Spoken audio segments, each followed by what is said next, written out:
lies. Look me in the face, tell me that you love me, even if it's fake. Everyone, welcome back to my channel commerce with Anjali Talwar. So हम अपना last second chapter जो है revise कर रहे हैं Indian economy का, जो कि है इन्वायरमेंट एंड सस्टेनेबल डेवलपमेंट। इसमें हम इन्वायरमेंट का concept, functions and significance, basic problems क्या आ रही है इन्वायरमेंट से रिलेटेड, कॉजेज क्या है, इन्वायरमेंट इन इंडिया स्टेट क्या है, सस्टेनेबल और स्ट्रेटेजीज।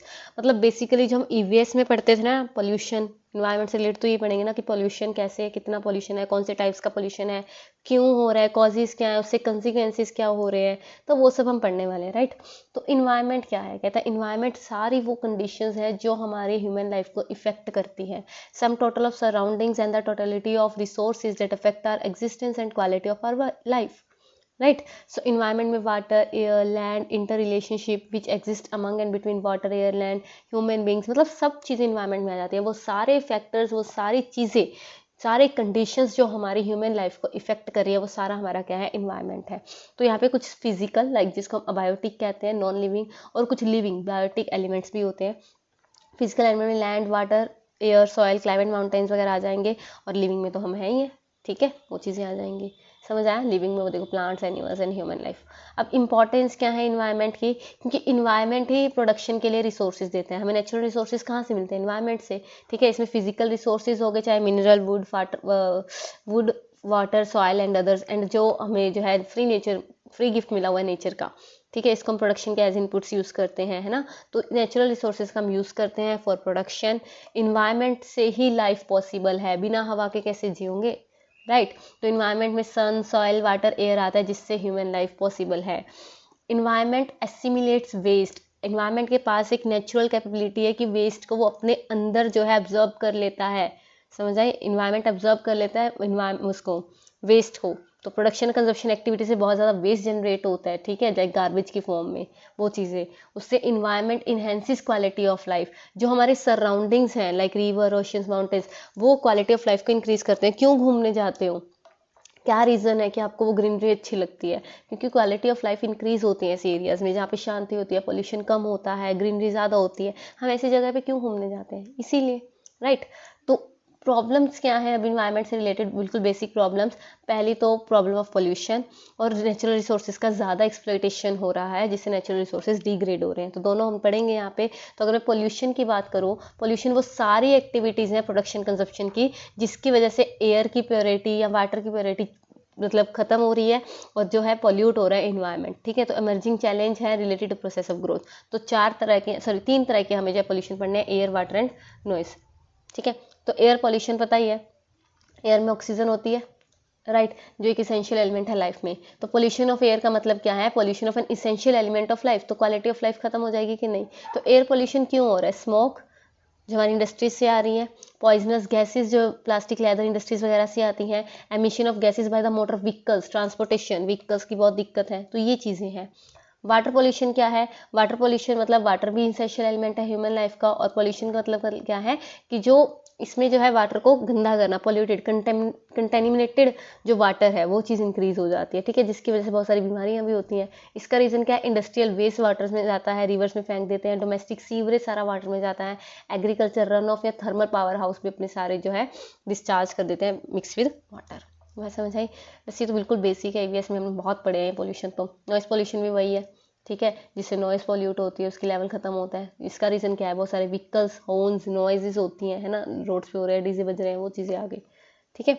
तो साउंड नॉइज क्यों होगी, पॉल्यूशन क्यों होगा? Sound produce by machine, sound produce by car, sound produce by machine, वो सब आ जाएगा इजी, ठीक है। पहला प्रॉब्लम था पॉल्यूशन का, वो हम कंप्लीट कर लिया। अब दूसरी प्रॉब्लम है नेचुरल रिसोर्सेज का एक्सप्लॉइट, वेस्ट करना।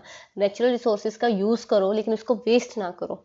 ये बात समझ आई? तो सेकंड एक्सपेक्ट क्या है इन्वायरमेंटल प्रॉब्लम का? Excessive exploitation of natural resources, जिससे रिसोर्सेज क्या हो रहे हैं? डिग्रेड हो रहे हैं। नेचुरल रिसोर्सेज का मतलब यहाँ पे क्या है? फॉरेस्ट, मिनरल, सॉइल सब आ गया, ठीक है। इसको नेचुरल कैपिटल भी कहा जाता है। तो इकोनॉमिक ग्रोथ के लिए जो मैन है उसको natural capital along with physical capital भी चाहिए।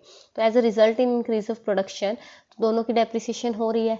तो हमें जो है प्रोविज़न बनाना पड़ेगा कि हम कैसे रिप्लेस कर सकते हैं फिजिकल कैपिटल को, ठीक है, वो चीज़ आ जाएगी इजी। तो इसकी वजह से डिफॉरेस्टेशन भी हो रहा है, तो हम पढ़ ही रहे हैं ना, डिफॉरेस्टेशन डिफोरेस्टेशन क्या होता है, फॉरेस्ट को काट रहे हैं, ट्रीज को काट रहे हैं, कुछ लोगों को रहने के लिए जगह चाहिए, इंडस्ट्रीज बनाने के लिए जगह चाहिए, तो वो फॉरेस्ट काट रहे हैं। तो industrialization is a boon as it offers a variety of things to consume, enhancing the quality of life. बात समझ आई? But it is a bane which causes deforestation.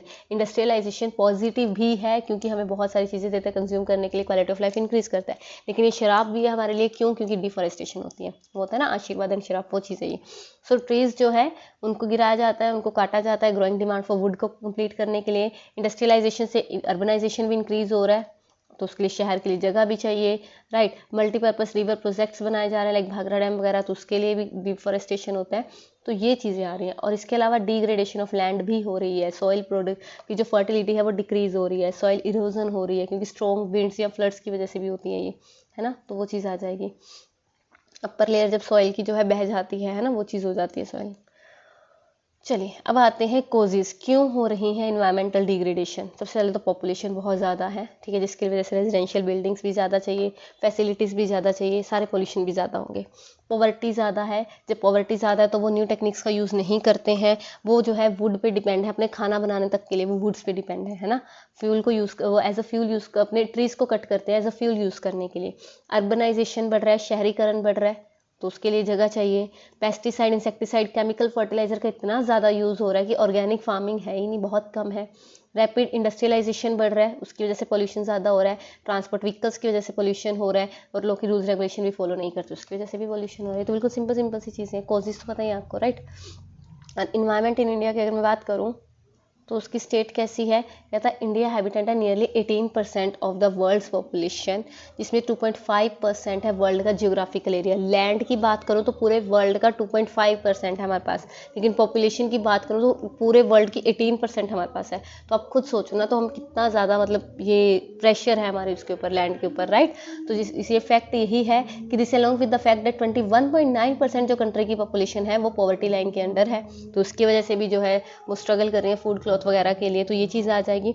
Natural endowment is getting exclusively exploited, वही चीज़ है। Production consumption wastage जो है वो ज़्यादा हो रहे हैं, और इसकी वजह से पॉल्यूशन ज़्यादा हो रहा है। ये बात समझ आई? तो इसमें एक चीज़ आती है the dichotomy of environmental degradation in India.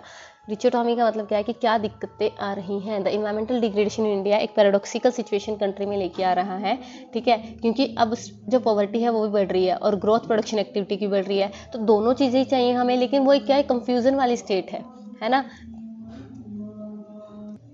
So poverty is the principal cause of environmental degradation in rural areas, ठीक है, क्योंकि पॉवर्टी है, उनको ट्रीज़, उनको वुड्स यूज़ करते हैं एज अ फ्यूल हर चीज़ के लिए, है ना। और जिससे प्रोडक्शन की एक्टिविटीज़ इंक्रीज़ हो रही है, तो उससे इन्वायरमेंटल डिग्रेडेशन अर्बन एरियाज़ में भी हो रही है। तो अगर पूछा जाए कि विलेजेस में, रूरल एरियाज़ में क्यों हो रही है, due to poverty, right, pollution हो रहा है, या फिर अपने लगा लो इन्वायरमेंटल डिग्रेड हो रही है। और अर्बन एरियाज़ में हो रहा है ड्यू टू इंडस्ट्रीज, तो दोनों आपको पता लग गया ना, इंडस्ट्रियल से स्मोक्स एंड सब कुछ पोल्यूशन हो रहा है, तो वो चीज़ आ जाएगी। तो इन्वायरमेंट को कैसे सेव हम कर सकते हैं, हाउ टू सेव इन्वायरमेंट, ठीक है। तो सोशल अवेयरनेस सबसे पहले तो पता लगना चाहिए, अवेयरनेस होनी चाहिए लोगों में, लाइक अर्जेंट नीड है सोशल अवेयरनेस को फैलाने की, पोल्यूशन कितना खतरनाक है। उसके बाद पॉपुलेशन को कंट्रोल करना, इन्वायरमेंट कंजर्वेशन एक्ट्स को स्टार्ट करना, अफॉरेस्टेशन कंपेन लगाना कि ज़्यादा पेड़ लगाओ, ये हमारे यहाँ भी करते हैं ना, पेड़ ज़्यादा लगाओ। Control over industrial and agriculture pollutions को कंट्रोल करना। वाटर, जो वेस्ट वाटर आ रहा है ना, उसको मैनेज करना, वो चीज़ आ जाएगी। Management of solid waste, wastage को, जो सॉलिड वेस्ट है उसको भी इन्वायरमेंट में नहीं जाने देना, और हाउसिंग में भी इम्प्रूवमेंट करना, ठीक है। तो वो चीज़ें आ जाएंगी, समझ आया? तो ये चीज़ें हैं जो हम इन्वायरमेंट के लिए ठीक कर सकते हैं। फिर आता है सस्टेनेबल डेवलपमेंट। सस्टेनेबल डेवलपमेंट का मतलब क्या है कि डेवलपमेंट तो करो, देखो डेवलपमेंट तो होनी चाहिए, लेकिन इन्वायरमेंट का भी ध्यान रखो ना।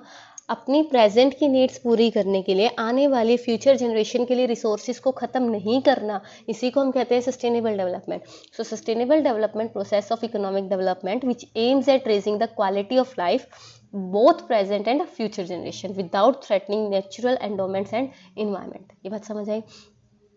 ठीक है। So in recent past the process of economic growth was viewed in a complete disregard of the resource. वो ये जब ग्रोथ हुई है तो उससे जो है वो सस्टेनेबल नहीं हो पा रही है। डाइवर्स क्रॉप्स हो रहे हैं लैंड में, जिसकी वजह से सॉइल फर्टिलिटी कम हो रही है, माइनिंग ज़्यादा हो रही है, ठीक है, स्मोक आ रही है, इंजीरियस जो है गैसेस वगैरह छोड़ी जा रही है अपनी इंडस्ट्रियलाइजेशन के लिए।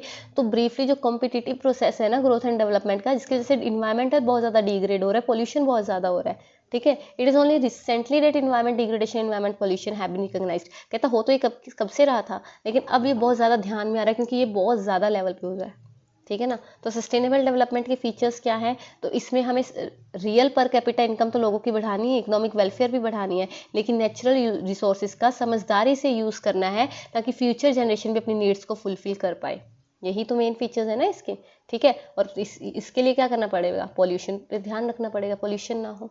ये बातें समझ आई। तो कैसे पॉसिबल है, कौन सी स्ट्रेटेजी या स्टेप उठाए जाएं सस्टेनेबल डेवलपमेंट के लिए। तो टेक्नोलॉजी ऐसे हो जो इनपुट एफिशिएंट टेक्नोलॉजी हो, वो प्रोडक्शन टेक्नोलॉजी यूज़ करो जो मतलब जिससे आउटपुट मैक्सिमम हो और रिसोर्सेज कम लगे। इन्वायरमेंट फ्रेंडली रिसोर्सेज का यूज़ करो, है ना। रूरल डेवलपमेंट को इंटीग्रेट करके चलो, साथ लेके चलो, रूरल डेवलपमेंट भी ज़रूरी है विद अर्बन के साथ। उसके बाद सनलाइट को सोलर एनर्जी वगैरह में यूज़ करो, सोलर एनर्जी ये जो चल ही रहा है अपने यहाँ पे इलेक्ट्रिसिटी में, तो ऐसी चीज़ों का यूज़ करो जो रिन्यूएबल रिसोर्सेज हैं। ऑर्गेनिक फार्मिंग पे आओ, है ना, वो केमिकल फर्टिलाइजर वगैरह छोड़ दो। वेस्ट को मैनेज करने के लिए डिफरेंट टाइप्स ऑफ तरीके निकालो। लॉज बनाओ कि कैसे केमिकल इन्फ्लुएंस को हमें जो है ख़त्म करना है, और नेचुरल एसेट्स को आने वाली जनरेशन के लिए कैसे बचाना है, वो चीज़ें आ जाएंगी। तो इसके लिए कुछ मूवमेंट्स हुए थे, ठीक है, इन्वायरमेंट को बचाने के लिए। चिपको मूवमेंट, इसमें लोग ना ट्रीज़ के साथ, लेडीज़ थी आई थिंक, ये चिपक गई थी कि अगर वो ट्रीज़ काटने लगे थे तो वो उन्होंने हक कर लिया था कि ट्रीज़ नहीं काटने। तो वो कुछ है मूवमेंट ऐसा, ये पढ़ के जाना है आपने। उसके बाद मीन्स ऑफ ट्रांसपोर्ट, अब कोई भी अपनी अपनी, अब एक जगह अगर 10 लोगों ने जाना है तो 10 लोग अपनी अपनी कार लेके जाएंगे, उससे अच्छा एक पब्लिक ट्रांसपोर्ट पे यूज़ करो ज़्यादा से ज़्यादा, सो डेट सारे एक ही बस में पहुँच जाए, है ना, वो चीज़ भी आ जाएगी। तो ये बेसिक से पॉइंट है जो लोगों ने ध्यान रखने हैं। मतलब ये सारा वही है जो हम ईवीएस में पढ़ते आए हैं, बस इसको एक बार रिवाइज कर लेना। थैंक यू सो मच, मिलते हैं नेक्स्ट क्लास में विद द नेक्स्ट लेक्चर।